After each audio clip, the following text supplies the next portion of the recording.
तो बच्चों, आज के वीडियो में हम class 10th NCERT pattern math का एक्सरसाइज 8.1 का क्वेश्चन नंबर 2 देखेंगे। तो चलिए क्वेश्चन देखते हैं। In figure find tan p minus cot r। तो बच्चों, ये कोई फिगर दिया हुआ है आपके सामने, उसमें हमें tan p minus cot r उसकी हेल्प से हमें फाइंड करना है। तो बच्चों, फाइंड करने के लिए सबसे पहले हम अपना रूल फॉलो करते हैं जो आपको बताया था कि सारी जितनी वैल्यूज़ पता है पहले वो सारी लिख ली जाए। चलिए, तो देख रहे हैं हम फिगर में कि बच्चों P से लेकर के Q तक जो है डिस्टेंस, हमारी P से Q तक की जो डिस्टेंस ये दी हुई है, इसकी वैल्यू बच्चों 12 सेंटीमीटर इन्होंने लिख रखी है। तो चलिए हम लिख लेते हैं। तो लिख लेंगे बच्चों PQ is equal to 12 centimetre. चलिए लिख लेते हैं। और क्या हमें दिया हुआ है क्वेश्चन में। और बच्चों इधर आते हैं तो हमें P से लेकर के R तक की डिस्टेंस दे रखी है, कितनी, 13 सेंटीमीटर। ये देखिए पूरी दे रखी है। क्या दे रखी है? P से लेकर के R तक की डिस्टेंस मतलब PR 13 सेंटीमीटर दे रखा है। चलिए, और बच्चों एक और लेंथ है, क्या है, Q से लेकर के R तक की है। देखिए Q से लेकर के R तक भी एक लेंथ है जिसकी कोई डिस्टेंस हमें नहीं दे रखी है। तो मतलब बच्चों हम तब तक नहीं फाइंड कर सकते हैं सारी वैल्यूज़ जब तक हमको तीनों लेंथ्स नहीं पता होंगी, मतलब तीनों साइड नहीं पता होंगे। तो हमें पहले QR फाइंड करना पड़ेगा। तो चलिए QR हमें नहीं पता है, क्वेश्चन मार्क लगा लेते हैं। तो जैसे कि हम देख रहे हैं राइट एंगल ट्रायंगल है हमारा। तो इसमें हम ये देखिए Q से R की डिस्टेंस नहीं दे रखी है। पाइथागोरस थ्योरम लगा करके चलिए हम पहले QR की भी वैल्यू फाइंड कर लेते हैं। तो चलिए हम क्या करेंगे, सबसे पहले बाय पाइथागोरस थ्योरम। अब देखिए बच्चों, इसकी हेल्प से हम क्या करेंगे, थर्ड वैल्यू भी फाइंड कर लेंगे। तो बच्चों फॉर्मूला क्या था पाइथागोरस थ्योरम का, हाइपोटेनस का स्क्वायर, ठीक है, is equal to base square, ठीक है, प्लस परपेंडिकुलर स्क्वायर था, ठीक है। चलिए लिख लिया। अब बच्चों अगर हम फिगर में पहचानते हैं अच्छे से कि बेस क्या होता है, हाइपोटेनस क्या होता है, परपेंडिकुलर क्या होता है, तो हम क्वेश्चन को और भी आसानी से फाइंड कर सकते हैं। जिसलिए मैंने आपको इधर फिगर भी बना दिया है बच्चों, ताकि आपको प्रॉब्लम ना हो। तो बच्चों देखिए नीचे हमेशा बेस होता है, देखिए मैंने इसीलिए बना दिया है।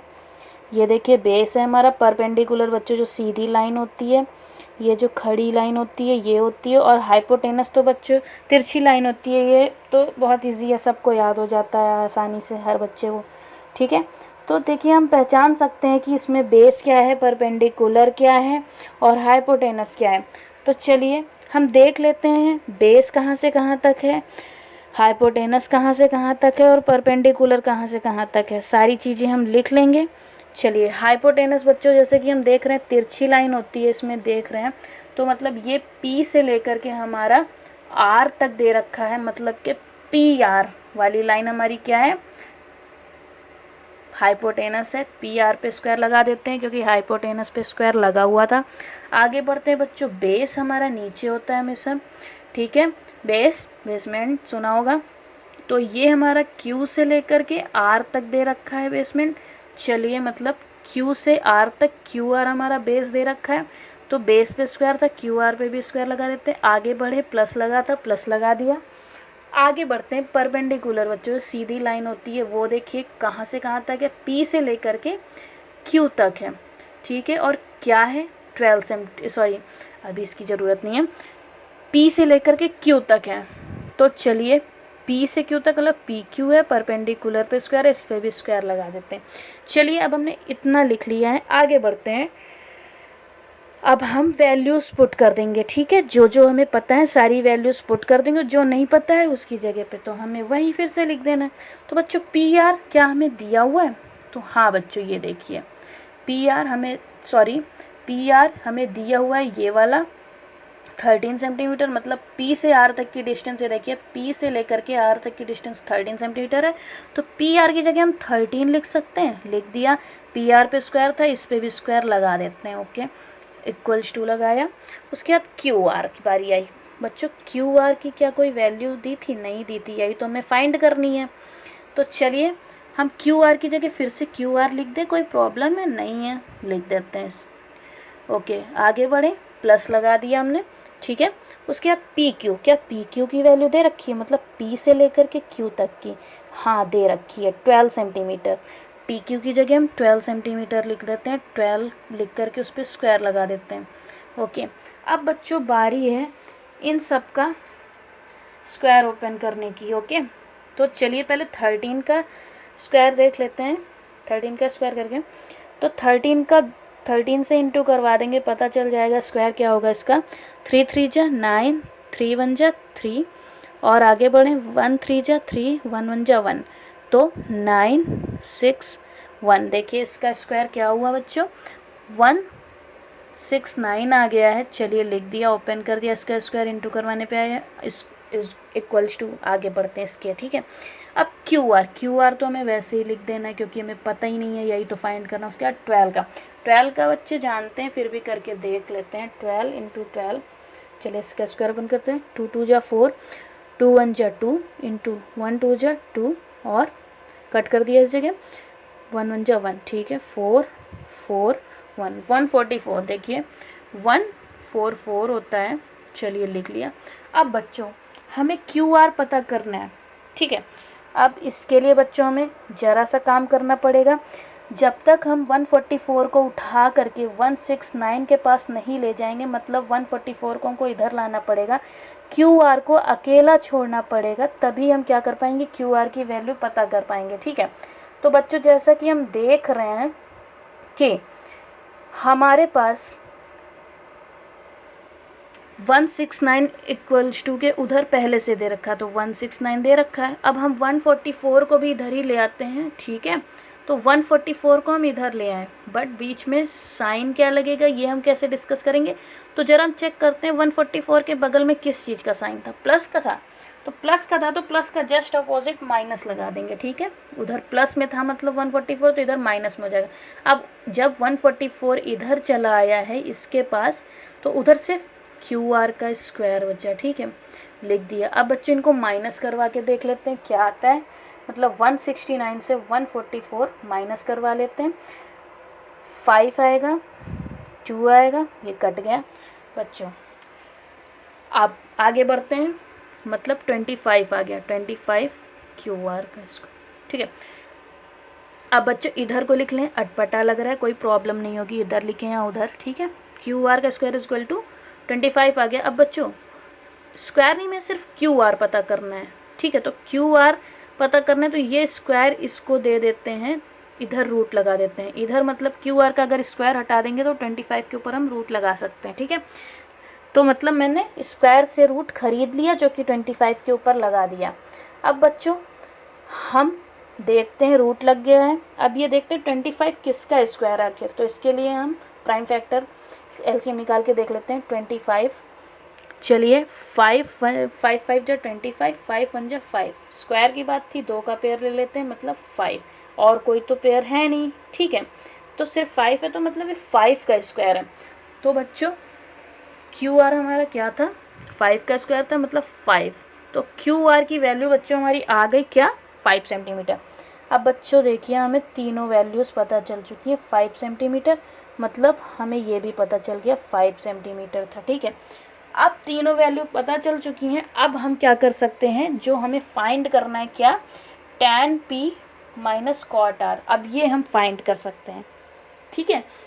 तो अब चलिए हम मेन पर्पस पे चलते हैं। हमने सारी कहानी फाइंड कर ली है कि अब हमें करना क्या है, चलिए लिख लेते हैं। तो बच्चों हम जैसे कि देख रहे हैं हमें क्या फाइंड करना है, चलिए यहाँ पे हम कर लेते हैं, ठीक है। करना क्या है, tan p minus cot r, ठीक है, हमने लिख लिया। अब बच्चों ये p और r वाला क्या झंझट है, जरा इसे हल्का सा समझ लेते हैं, ठीक है।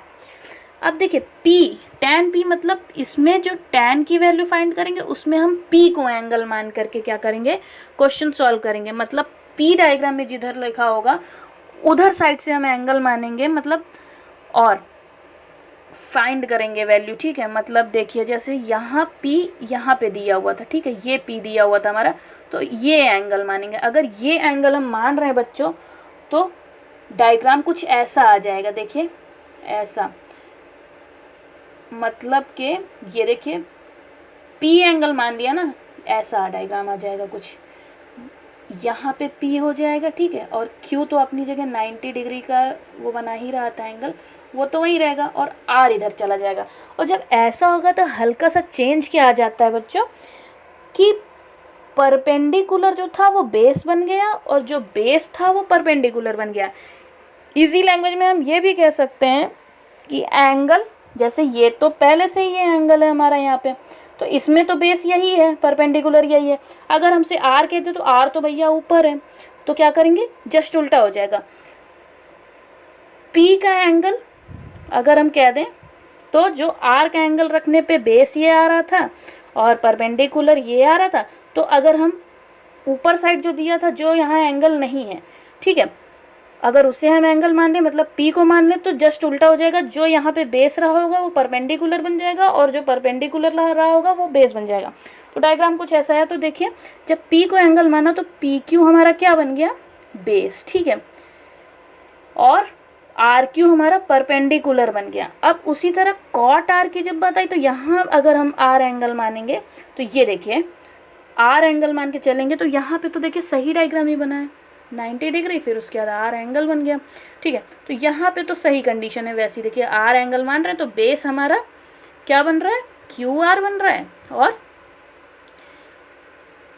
हमारा परपेंडिकुलर पी क्यू बन रहा है, ठीक है। तो अब बच्चों हम क्या करेंगे, पहली बात ये हमने समझ लिया है, आगे बढ़ते हैं। अब टैन कॉट, बच्चों आपने अभी तक इसमें 3 वैल्यूज़ पढ़ी थी, कौन सी, sine theta, cos theta and tan theta, ये जो कि मेन वैल्यूज़ हैं, ठीक है। अब बच्चों इसी के आगे एक और चेन जुड़ती है जो कि इसकी जस्ट उल्टी होती है। क्या, साइन का जस्ट उल्टा क्या हो जाता है, कॉसेक, ठीक है, थीटा। कॉस का जस्ट उल्टा हो जाता है सेक थीटा, ठीक है। उसका टैन का जस्ट उल्टा क्या हो जाता है, कॉट थीटा। अब जस्ट उल्टा का मतलब समझ रहे हैं कि अगर साइन की वैल्यू P अपॉन बी होगी, तो कॉसेक की वैल्यू B अपॉन P हो जाएगी। अगर साइन की वैल्यू P अपॉन H होगी, तो कॉसेक की वैल्यू H अपॉन P हो जाएगी। अगर टैन की वैल्यू P अपॉन H होगी, तो कॉट की वैल्यू H अपॉन P हो जाएगी, मतलब जस्ट उल्टा होगा उसके साथ। तो अब जैसे कि हम जानते थे, हमने एक चीज़ याद की थी बच्चों, क्या याद की थी, पाकिस्तान भूखा प्यासा, हिंदुस्तान हरा भरा, ठीक है। तो बच्चों हमने क्या देखा था कि पहला बॉक्स हमने क्या माना था, साइन के लिए था, ठीक है। दूसरा बॉक्स हमने किसके लिए माना था, कॉस के लिए माना था। तीसरा बॉक्स मारना था हमने किसके लिए, बॉक्स टैन के लिए, ठीक है। अब टैन का बॉक्स कौन सा है, P अपॉन बी। तो चलिए हम पहले यहाँ पे रख देते हैं P अपॉन बी, ठीक है। अब बच्चों टैन का जस्ट उल्टा कॉट था, चलिए, तो अगर टैन P अपॉन बी है तो इसका जस्ट उल्टा कॉट है, तो कॉट क्या हो जाएगा, B अपॉन बी, ठीक है, ओके। अब हमें यहाँ पे वैल्यूज़ क्या पुट करनी है, P और B। P मतलब परपेंडिकुलर कहाँ से कहाँ तक है डायग्राम में, और B मतलब बेस कहाँ से कहाँ तक है। तो P को एंगल मानेंगे, देखिए P को एंगल मान के ऐसा डायग्राम बना था, तो P मतलब परपेंडिकुलर, इसमें क्या बन रहा है, परपेंडिकुलर R से Q तक। चलिए लिख लेते हैं, R से Q या Q से R एक ही बात है, तो RQ मतलब R से Q तक, और बेस क्या बन रहा था, P से Q तक, P से Q तक लिख लिया, माइनस। अब R, जब R को एंगल माना, मतलब R को एंगल मान रहे हैं, तो R को एंगल मान के तो पहले से ही बना हुआ है डायग्राम सीधा सीधा। तो इसमें क्या बन रहा था, B मतलब बेस, Q से R तक, ठीक है, या R से Q तक एक ही बात है, Q से R, R से Q एक ही बात है। फिर उसके बाद P परपेंडिकुलर कहाँ से कहाँ तक बन रहा है, P से Q तक, मतलब P से Q तक, ठीक है, लिख लिया। अब बच्चों वक्त आ गया है सिर्फ वैल्यूज़ पुट करने का, और कुछ नहीं बाकी रह गया है, ठीक है। अब R से Q मतलब RQ मतलब Q है या RQ मतलब इसकी वैल्यू क्या थी, 5। आर क्यू की जगह 5 लिख लेते हैं। फिर उसके बाद पी क्यू की जगह 12 सेंटीमीटर 12 लिख लेते हैं, माइनस उसके बाद आते हैं क्यू आर आर क्यू एक ही बात है, क्यू आर 5 सेंटीमीटर 5 लिख लेते हैं। आगे पी क्यू 12 दिए हैं, 12 लिख लेते हैं। ओके, अब बच्चों बारी आ गई है, एकदम जरा सा बचा है क्वेश्चन। अब देखिए इधर वाला 5/12 माइनस में है, इधर वाला 5/12 कोई वैल्यू नहीं लगी है, मतलब प्लस में है। जब कोई वैल्यू नहीं होती है साइड में तो मान लेते हैं क्या प्लस है। तो प्लस का 5/12 माइनस का 5/12 कट गया, कट जाता है, बचा 0। तो वैल्यू क्या आ गई, आंसर क्या आ गया 0। तो बच्चों इतना सा ही क्वेश्चन था। उम्मीद है आपको क्वेश्चन पसंद आया होगा, और अगर समझ में आया है तो लाइक करें और भी बच्चों को शेयर करें ताकि और बच्चों तक भी पहुंच सके क्वेश्चन। और अगर अभी तक चैनल को सब्सक्राइब नहीं किया है तो चैनल को सब्सक्राइब कर दें। Thank you.